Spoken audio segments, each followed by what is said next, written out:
और चले बढ़ते आगे तक ग्वालियर के माधोगंज थाने के पिपरी कृष्णा कॉलोनी में रिटायर्ड होमगार्ड सैनिक का शव बंद बक्से में मिलने से हड़कंप मच गया है। रिटायर्ड सैनिक का शव उसके घर से ही बरामद हुआ है। बताया जा रहा है कि रिटायर्ड सैनिक रामस्वरूप राठौर 8 दिन पहले अपनी 16 साल की नातिन के साथ घर आया था। उधर हत्या के बाद से नातिन लापता बताई जा रही है। वहीं पुलिस हत्या में नातिन के प्रेम प्रसंग की आशंका जता रही है।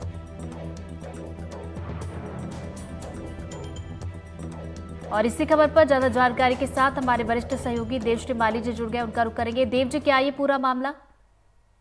बिल्कुल ऋतु जी, बहुत ही चौंकाने वाला मामला भी है और उलझा हुआ मामला भी है। यहाँ जो माधोगंज थाना है ग्वालियर सिटी के अंदर, वहाँ एक कृष्णा नगर कॉलोनी है और वहाँ एक रामस्वरूप राठौर करके व्यक्ति है जो 4 साल पहले होमगार्ड से रिटायर हुए थे। वो रहते हैं, ये गांव में भी रहते हैं और ये यहाँ भी रहते हैं, दोनों जगह रहते हैं। होली के लगभग 5 दिन पहले ये अपनी एक नातिन है 16, 17 या 18 साल की है, उसके साथ ग्वालियर आए थे।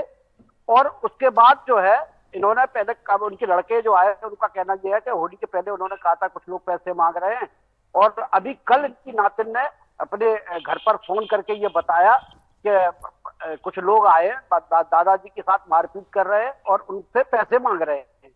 और उसके बाद इनके लड़के गांव से आए, लेकिन जब रात को 12 बजे के आसपास या 12-1 के आसपास जब उनके बच्चे वहां पहुंचे तो घर बंद था और वहां नातिन भी मौजूद नहीं थी।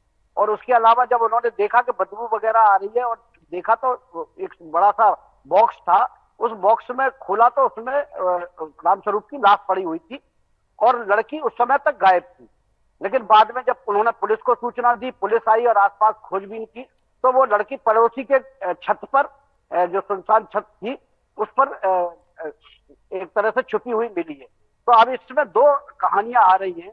एक तो कहानी ये है कि भाई अगर किसी ने पैसे के लिए हत्या की है तो फिर ये लाश तो क्योंकि काफी दिन पुरानी है, ऐसा माना जा रहा है कि 4 से 5 दिन पहले ये हत्या की गई हो, तो फिर ये जो घर में नातिन थी उसने उस समय खबर क्यों नहीं की, इतने दिन बाद खबर क्यों की। और दूसरी बात ये भी है कि अगर उसने अपने माँ बाप को खबर की थी वहां, तो फिर लड़की भाग क्यों गई थी घर से।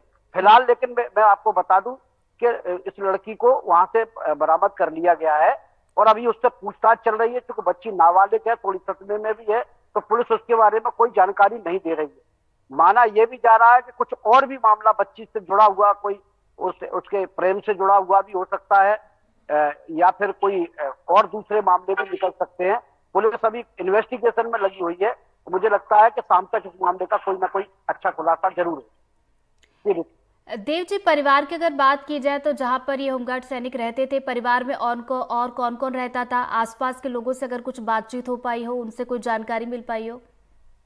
नहीं, तो इसमें परिवार का यहाँ कोई नहीं रहता था। एक्चुअल में ये जब होमगार्ड में नौकरी करते थे तो एक रूम लेके रहते थे यहाँ, और जब वो रिटायर हो गए थे तो वहां भी जाते थे, ग्वालियर में भी आ जाते थे। आना जाना उनका लगा रहता था। यहाँ उनकी फैमिली का कोई नहीं रहता था, सब गांव में रहते हैं। और वहीं से उनके बेटे रात को पहुंचे और उसके बाद इस घटनाक्रम का खुलासा हुआ है। तो अभी जब आसपास के लोगों ने उनको खबर दी थी कि ये कमरा खुल नहीं रहा है, और इतना ही बता रहे थे, काफी दिन से यहाँ खुला नहीं, क्योंकि आना जाना रेगुलर नहीं रहता था, तो इसलिए तो उसको नोटिस भी नहीं देते। तो चलिए, मामला अभी भी उलझा हुआ है। पुलिस की तरफ से कोशिश की जा रही है मामले को सुलझाने की। नजरें आप बनाए रखिएगा देव जी, आगे भी आपसे अपडेट लेंगे इस बड़ी खबर पर। फिलहाल शुक्रिया आपका जानकारी के लिए।